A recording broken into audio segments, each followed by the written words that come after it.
Fundamental to One Young World is the idea of leadership.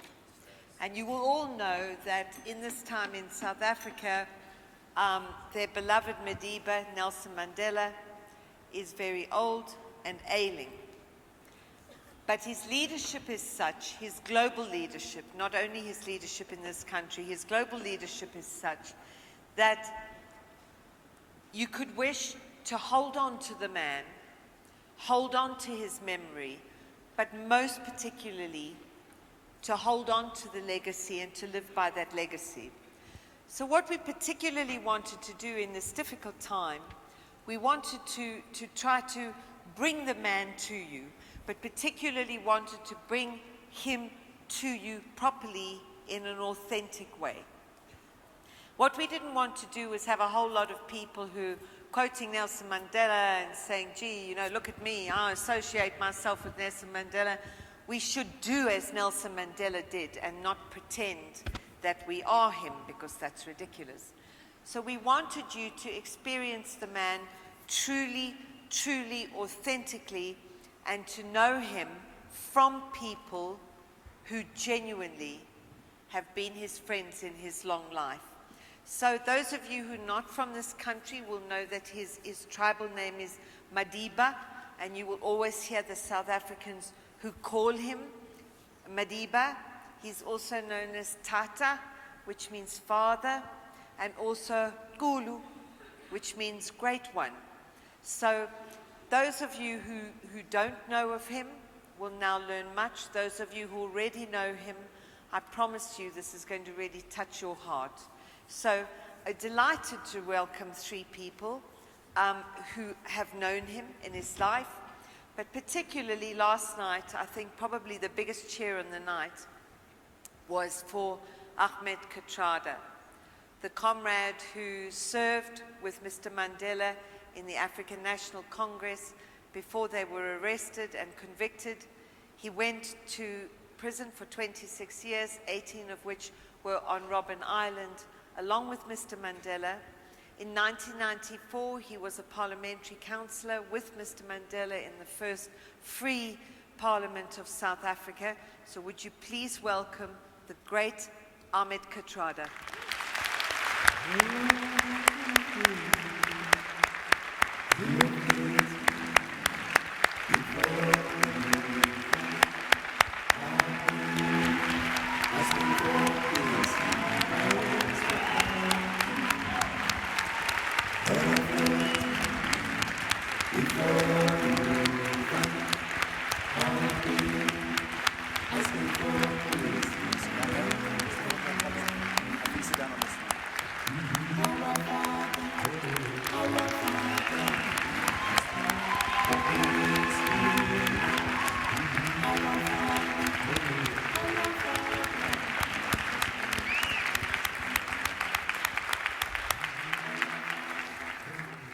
So a person to whom we spoke about this panel was Graça Machel, who has been these many years Nelson Mandela's wife, and she asked us to invite onto this panel a young woman, Nobulali Dangazele, who's an extraordinary young South African, who accompanied the American First Lady Michelle Obama on her recent visit, and Graça Machel particularly asked, would we include Nobulali on this session, and we're honored to do that. So please welcome this young woman, Nobulali Dangazele.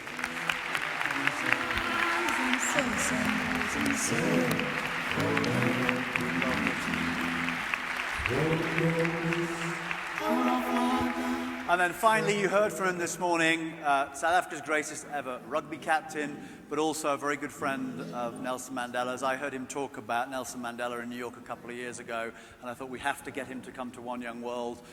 Mandela wore his number 7 shirt through that famous World Cup, and is also godfather to his eldest son. Francois Pienaar.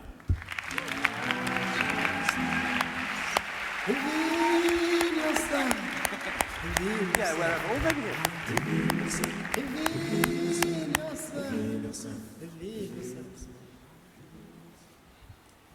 Okay, will we start then? Who should we start with? Mr. Kathrada? Mr. Kathrada, may we start with you with your memories of Madiba? Can't hear you. Would you like to start with some memories of Madiba? Shall I open up? Yes, please.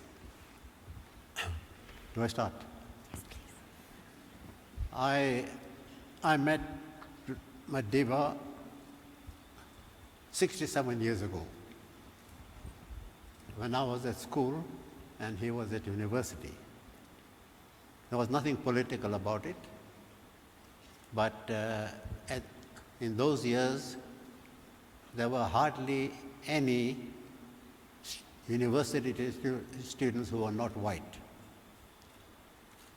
and even less professionals.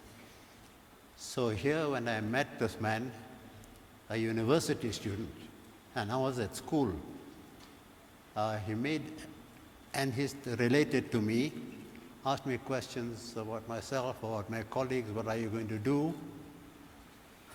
He made me feel so comfortable, and he made me feel equal to him, so that I could go back to my classroom, to my school, and boast that I have met a university student who could be so friendly with us. So that was the beginning of what I had learned is his practice throughout the years, his ability to relate to everybody, children, adults, peasants, rich people, royalty, no matter who they are, he is able to relate to them on an equal basis. Nobulali. My very first and only encounter with Nelson Mandela was as a Mandela Rhodes Scholar. Nelson Mandela decided as part of his legacy that he'd like to start something called the Mandela Rhodes Foundation, which is an oxymoron in itself because you've got Nelson Mandela who speaks about freedom, who speaks about equal rights, and then you've got Cecil John Rhodes who was really not for the black people, putting it in a politically correct way. But what joined these two men were four pillars, which is leadership, education, entrepreneurship, as well as a fourth one that I forget at the moment. So it was part of the scholarship that we get to meet the patron of the scholarship, Nelson Mandela, and for me, meeting him, I had always thought he's just this icon, you know, this ivory tower that I'll never get to meet, and this individual that I think is too larger than life for me to understand as a human being. So similarly, when I first met him, he actually became the person, the individual, the father, and not the statesman or the former statesman. And what he said to me, and the words that I've held on to throughout, is just the two main things with which I now live my life: the importance of education, and that's why he started the scholarship. He firmly believed that education is a silver bullet. It is the key that unlocks one's true liberation. Because when you're initially oppressed, what first goes is your mind, because they tell you certain things about what it is that you perceive yourself to be, and that's why he believes that education is where you need to begin in unlocking your liberation. Secondly, entrepreneurship. Because if you constantly have to ask for fish, your dignity is at stake. Who you are as an individual is at stake. Your belief systems are sometimes compromised. And he firmly argued that it's important that we become entrepreneurial so that we don't just take the education and study and then go off and become perpetual scholars, but we take the education and make it relevant in our lives today and in the countries in which we study. So those are the two things that really inspired me about meeting Nelson Mandela. And the fourth pillar is reconciliation. I know why I forget this one, because it's one that is very, very difficult for one to live on a daily basis. Because reconciling yourself with your past, your present, and your future is sometimes challenging. And we got an opportunity to go to Kulu, where Nelson Mandela grew up, and just seeing the basics of where it is this great statesman once lived, and bathing in cold water in areas where there was no electricity. One then got exposed to how humble beginnings do not determine where it is that you one day end up. And I think that for me inspired me to become the young leader that I personally am constantly aspiring to becoming on a daily basis. Francois. And you are inspirational. Oh, thank you. Well, I was hoping that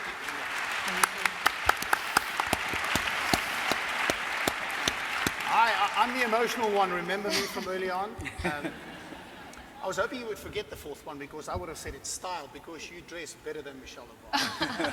Thank you. Okay, so the deal is we don't cry, okay? That's the deal. Got lost. I think I've got to contextualize where I come from. I grew up in an Afrikaans community, rural area, went to an Afrikaans school. Sport is all that really matters. And so what you believe is what you hear around the barbecue fires and obviously the conversations that takes place at dinners and when friends and family meet. And the way I grew up is children were seen and not heard, so you didn't really have a voice. And at these conversations, the name Nelson Mandela came up regularly, but twinned with the word terrorist, bad man. I mean, this guy, if he gets out of jail, we've got serious issues. So that's how I grew up. Didn't ask questions. Sadly, I didn't. When I started growing a brain, and it's very difficult for sports people to grow brains, but I did. I went to university, and at university, I met people from different spheres of life from all over South Africa. And here we started vigorous debates about politics and obviously Madiba. Now, I want to fast forward because Mr. Mandela was there, and there were talk that he was going to be released from prison. And in 1991, Mr. Mandela was released from prison. And as a sportsman, what was fantastic for me, very selfishly, is the world of sport opened to all of us. For the first time, we could now compete on an international stage. And as a sportsman, what you want to do is you want to put your talents against the best in the world. Madiba became the president of South Africa, and I remember where I was and what I thought. But I'll never forget what happened around those campfires and the chat. You know, if this person comes out of jail, there's serious issues in South Africa. So fast forward, I get a telephone call, and it's Mary that phones, and she said, "Hello, I'm Mary, I'm Mr. Mandela's assistant. He would like to have tea with you." Incredible. I said, "Thanks," and we arranged the time, and I put the phone down, and my first thoughts were, why? Why does he want to see me? What does he want to tell me and ask me? And then I became a chick. What would I wear when I see Mr. Mandela? I'll never forget how nervous I was sitting at the Union Buildings, waiting for my meeting with Mr. Mandela. My palms were sweaty. I was going, I don't know what to say, and I don't know what he would like to know from me. And then these booming voice, this beautiful booming voice. Francois, is he there? And then the doors opened. And what struck me was the size of Mr. Mandela. Big, big man. And he walked over to me and immediately started talking to me in Afrikaans. Took my hand, took me into his office, poured me tea, and for the next hour, we chatted about life, about Robben Island, about sport, about boycotts, and so forth. And when I left that meeting, I sat in my car, and I still didn't know what to think of it. I really didn't know why he wanted to see me. But you know what? I felt safe. That's what I say to a lot of people. They said, what are you? I said, no, I felt like I was in the presence of a very, very wise person. So that was my first meeting. The reason I'm sitting here is because of a sporting event in this country that happened in 1995. Now we're open to the rest of the world. We can put our skills against the best, and the Rugby World Cup comes to South Africa. So we're training hard, and we're focused.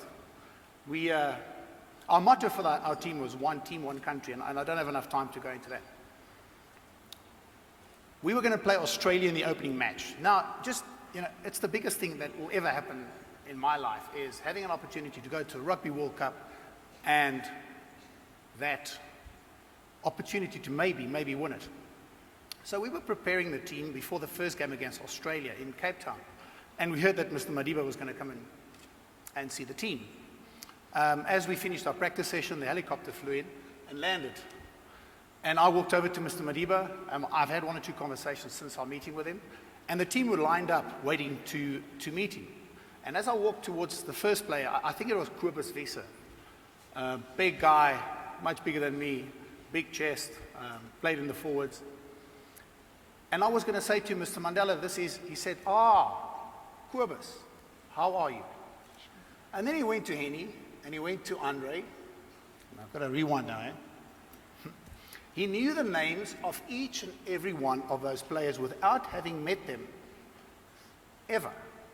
Can you imagine when that helicopter left, what how we felt. You feel invincible. There's this air of magic, and it's incredible. So those were my two first impressions with Mr. Mandela. There's many, many more, but I'll bore you, and I'll get emotional, and that's not good for a rugby player. We need to be tough.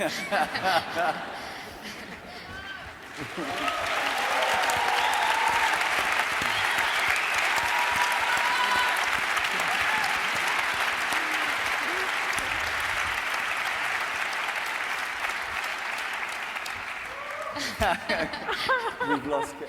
So you were 26 years inside Robben Island. What was that like? What was it like being there with him? What was it like? Did you guys ever think you would get out? That there was a light at the end of the tunnel?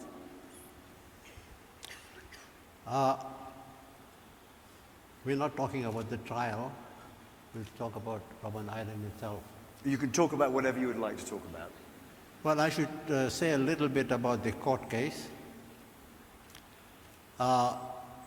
Mandela and his fellow leaders, among 8 of us, they said this should be a political trial, not a criminal trial. And we must fight it politically. In other words, and he set the tone to the whole trial when he said that in a 4-hour speech to court, he ended off by saying, all my life I've been fighting for liberty and equality. I'm not quoting the exact words. And this is what I hope to achieve. And this is what I'm prepared to die for. So that set the tone for the trial. But what he said, which we all followed when we gave evidence, is you go into the witness box, you proclaim your political beliefs, you don't apologize for what you've done, you don't ask for mercy. And the expectation among our lawyers and among ourselves from day one was a death sentence until the very last day. So the decision was that even if it's a sentence to death, we don't apologize and we don't appeal against the death sentence. However, we didn't get the death sentence, and we were woken up at night suddenly. We were 8 of us, but our 7th colleague is white. And under apartheid South Africa, from the cradle to the grave, you are separated. Grow up separately, born separately, play separately, separate schools. Of course, there were no libraries to talk of and no hotels and so forth. Those were only for whites. So our 8th colleague, being white, was not on Robben Island. There were other white political prisoners, and he was kept with them in Pretoria. The 7 of us were woken up, handcuffed, leg irons, taken to the military airport and flown to Robben Island. Now, I'm not going to go into very much detail of how apartheid applied even in prison. Of the 7 of us, I was 34, but the youngest of the 7. The youngest on Robben Island was 15, but they were not among the 7. I'm talking about the 7 of us. And I was the only Indian among the 7. Now I'm saying this deliberately, because the first thing we had to do was to change into prison clothes. Governor Mbeki was 20 years my senior. Madiba was 11 years my senior. We had to change into prison clothes. I was given long trousers. Madiba and all my colleagues were given short trousers. The rationale behind short trousers is all blacks, regardless of age, are children. That is how they were regarded. And children wear short trousers. So our leaders were treated as children. Then it came to food. The next morning, porridge, soup, coffee. I get a little more sugar than Mandela, but less than Dennis Goldberg. He's white. He's not with us. I get a quarter loaf of bread every day. Mandela got bread for the first time after 10 years. So that is how apartheid applied in prison. But I should just say one more thing. We'll talk more about it if like. When we arrived there, Madiba said, we are no longer leaders. We are prisoners. Our leaders are outside prison. They make policy, they give orders, instructions. We don't. Ours is to look after our fellow prisoners. So being ordinary prisoners, they behaved like ordinary prisoners. No preferential treatment. Like we worked with pick and shovels for 11 years or 13 years, and he could have easily asked for exemption on grounds of age and so forth, refused to ask for exemptions. In everything, our leaders behaved like ordinary prisoners. Now, the best and the worst comes out in prison. There's a lot of deprivation and a lot that can attract you if you are prepared to ask for preferential treatment. So, for instance, we went on several hunger strikes. You know, that is the weapon of prisoners, hunger strikes. And some of us said our elders must be exempted. They refused. So they were behaving as equals with us. You will see Madiba on the floor, polishing, cleaning his cell, polishing. In everything, he did not ask for preferential treatment. So that's where I'll stop. I'm making an executive decision to stick another 10 minutes on the clock because this is way too good to finish it in 10 minutes. So we're gonna bump that back up. we could actually keep it going all day, but Francois, do you want to? One of the things when you talked about. If you fast forward, and I come back to the sport. So it's an incredible story.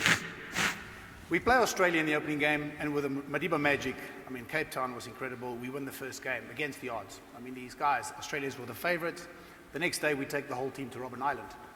I've never been to Robben Island. And I was the last. All the players and their girlfriends and wives walked into the cell. Never been there. I walked into Mr Mandela's cell. And as I walked into the cell, I was alone, I was last. I could stick out my hands and almost touch the walls of the cell. That's how small it is. I looked through the bars and you could see nothing, rocks, nothing. It struck me that he was there for 17 years on Robben Island. And when he came out, he had forgiveness in his heart. Because rugby was a symbol of apartheid. In Robben Island, Mr Mandela would write to the unions across the world saying, don't come to South Africa to play rugby against us. Rugby very popular in the Afrikaans, especially the white Afrikaans community. So now, let's fast forward again. We get to the final. And we're playing New Zealand. What started happening through this country in the course of 6 weeks was just incomprehensible. Why? Because Mr Mandela, that day when he met the team, one of my friends, Henny LaRue, gave him a Springbok cap. And he went to KwaZulu-Natal and he addressed the ANC and he wore the cap and it was met with, ooh, why is he wearing this cap? Because it's not a symbol of a democracy, it's a symbol of apartheid. And against his beloved ANC, he said that day, these are our boys. We have to support them. We want to support them. They're playing for us. So I'm in the changing room getting ready to run out in the biggest game of my life. Now, your mind is just playing games with you. You're going through strategy, so emotional. Don't cry, don't cry. just don't cry. You know, you're tough. And I'm going through everything. That morning we went for a run in Sandton, around the corner, Sandton Sun. We went for a run. The team was quite, very tense. And we turned right and left. And nobody said a word. And then we heard young voices, children's voices. And I looked over my shoulder, and there were 4 little kids who sold newspapers on the street corners, black kids, who chased after us. And they started running next to us. And they knew the names of some of the players in that team. Incredible. So I'm getting ready, and you get only one chance. You know, there's no second chance. Definitely, if you're an old has-been like me, there's one opportunity. And there was a knock on the door, and we didn't know this. And the door opened, and in walked Mr. Mandela. What was he wearing? A Springbok jumper. So when he turned around, got to pull back now.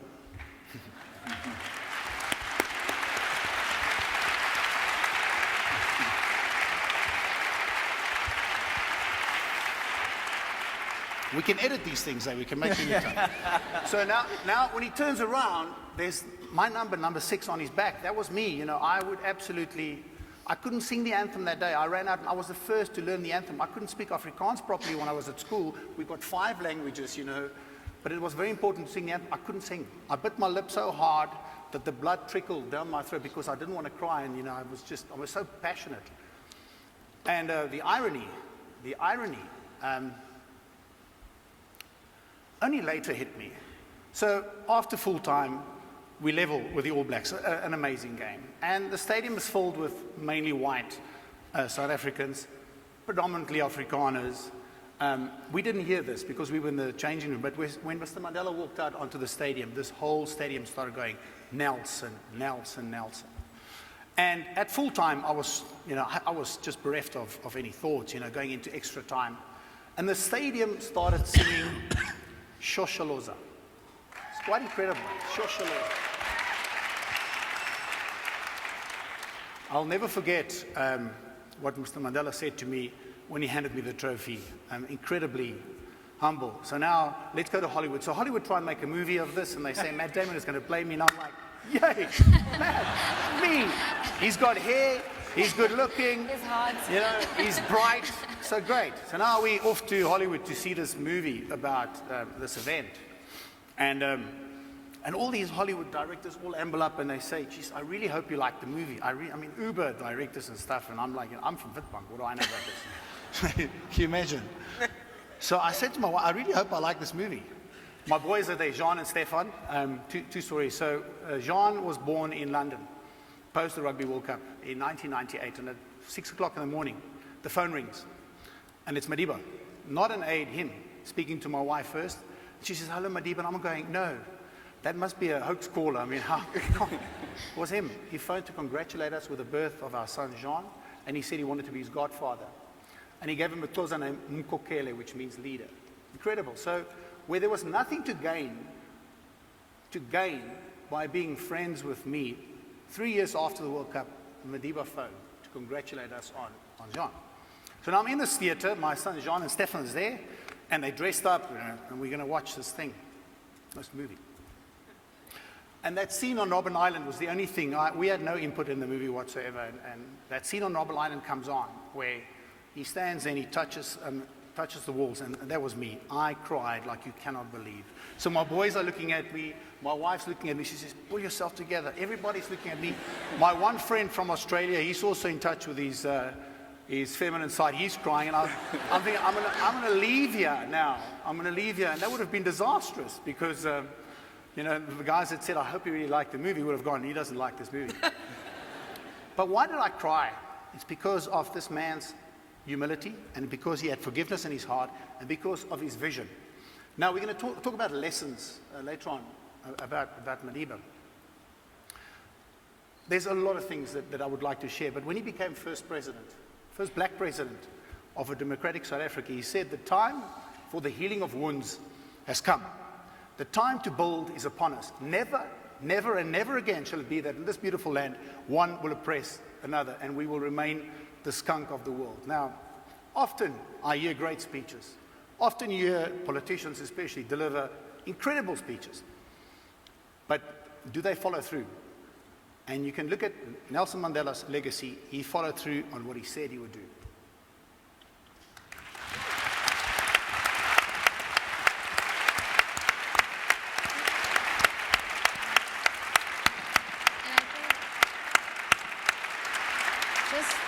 Just picking up on what you're saying, the follow through, I believe, is the South Africa that we now live in today. Because I'm sitting amongst greatness and I'm very honored. And I sit here and I ask myself, okay, so that's what they did. What now lies ahead? Because I think the Mandela that I know is the Mandela that we can all share in the future that we now create. The Mandela that says we will no longer feel education becoming an incarceration to the young children that are struggling through mathematics, through science, through their even mother tongue, just in communicating with each other. The Mandela that told us that we need to each get at least 2 PhDs once qualified, just so that we can stamp again the importance and the power of education. And I think for me, more than anything else, it's the hope and the beacon of light in the mind of each individual that Mandela really represents. It's the beacon of hope and light in the minds of the children that are currently being oppressed by education or lack thereof. And I think more than anything else, at the heart of everything that Utatu Nelson Mandela does, there's an essence of wanting to liberate each and everyone's mind. And I believe that the platform that One Young World has now provided us all with is an opportunity to not do Mandela Day or not do the 60 minutes of changing whatever it is that you're changing, but looking at how we can take our lives and allow for that to be our long walk to freedom, towards education, towards entrepreneurship, reconciliation, and leadership in our own pockets of excellence. And when I was 27 years old, I deliberately started lecturing at Wits University, primarily because I no longer wanted to just become a consumer of knowledge, but to become a creator of knowledge as well.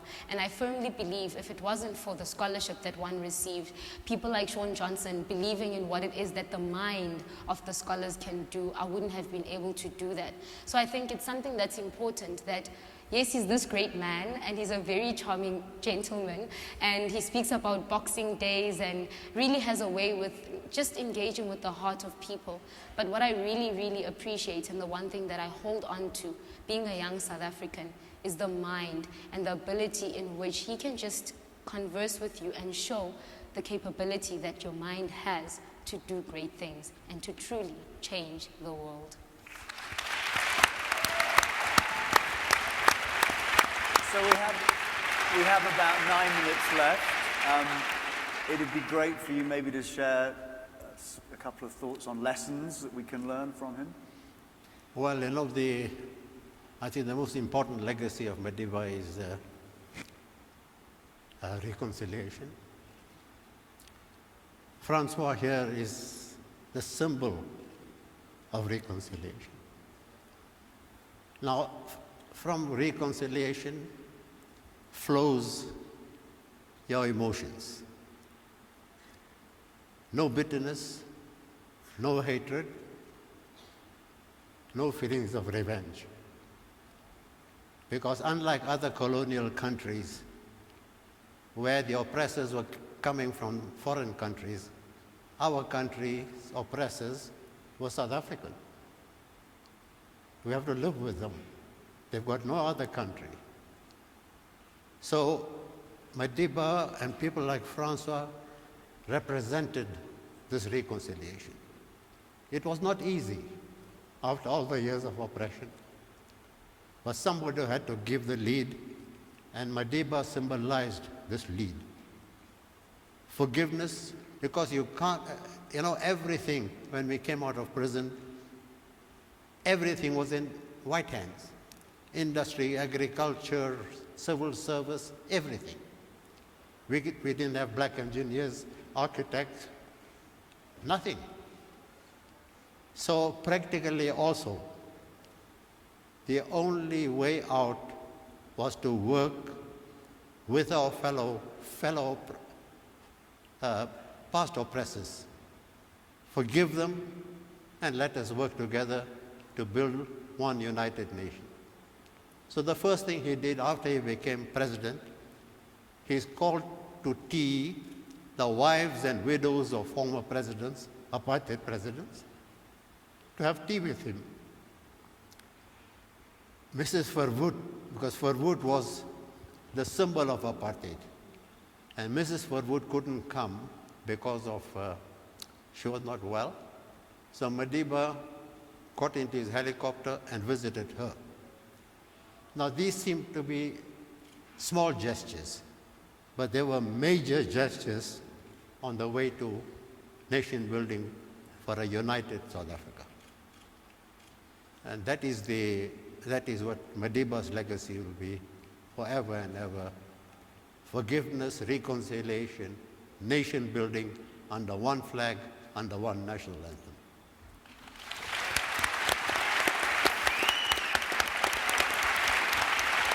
Francois?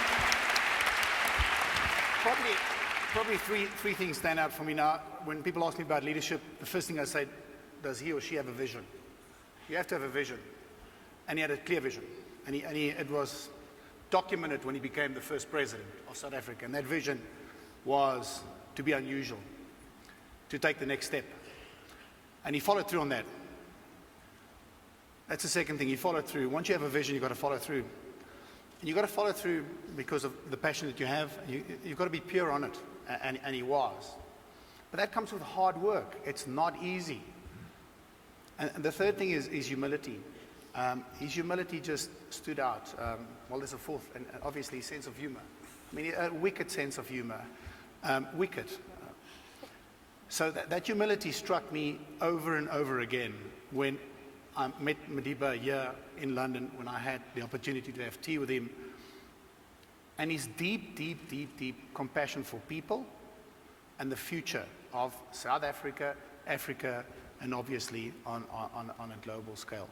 So to drill it down to our discussions here this morning, I mean, when I get emotional, it's because I get angry, oftentimes. And I'm angry that education is not on the agenda of every leader in the world, top of the agenda, and in Africa in particular. But we've got to follow through. So if there's a vision from the bright mind sitting in this room, that is what we want to do, understand clearly what you want to do, and remember that you've got to follow through. And it's not easy. Don't come next year or 5 years from now and you haven't followed through on that. Make sure it's clear. And have a laugh along the way, because we can get too serious, and his sense of humor was just You got an example of the wicked humor? Oh, well, it's sort of very personal, so excuse me if it is personal. So, so Stefan, our second son, doesn't get the call from Madiba. So Stefan grows up, he says, "Dad, why did I not get the call?" I said, "Well, you didn't get the call." Now, what do you say to this kid? I said, "You just didn't get the call." And he kept on asking me, this wasn't good. This wasn't good, because every now and then he hears Jean and Nkokele. About 8 years ago, we had tea with Madiba, and we arrived in Houghton, and Stefan, I could see, was determined. So he just raced in front of Narina 9 and Jean, and he raced up to Madiba, and he stuck out his little hand. He says, "Madiba, would you please be my godfather?"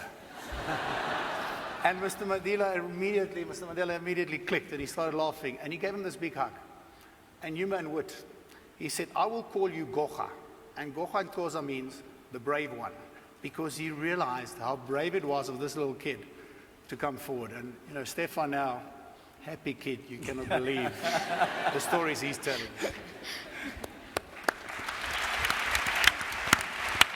A last comment? I think for me, the words or the lesson that I learned comes from Hamlet. I'm a thespian, and I love Shakespeare. But in Hamlet, it is said, "To thine own self be true." And I think Tatu Mandela exemplifies that. He didn't try not to be the boy from Ekun. He didn't try not to be the intellectual and the university student. He didn't try not to be the man that was incarcerated for 27 years. He was exactly that. And I think it's that exemplifies what it is that we as individuals truly appreciate about him. And the second thing is, the eye of the imagination is greater than the eye that sees. Because right now, you might be seeing your reality and he saw that small cell. But what his mind allowed him to do was to track forward and see 1994.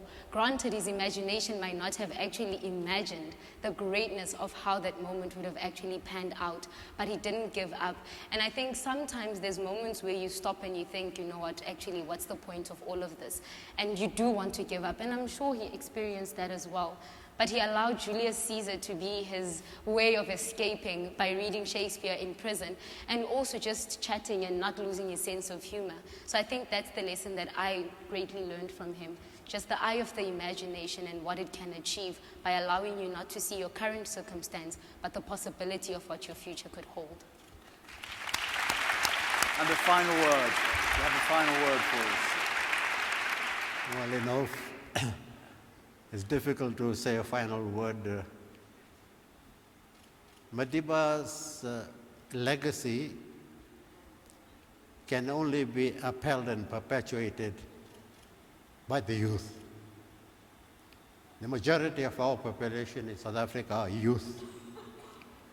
And the young people have to remember that with freedom came responsibility. Everything is now open to us. Engineers, architects, you name it. We are saying, young people, by all means play, enjoy yourselves. But don't forget your responsibility to yourself, to your parents, to your country. And that is how the new South Africa can be built and can flourish, so that South Africa can become the champion country of the world. That was fantastic. Thank you so much for the most amazing panel.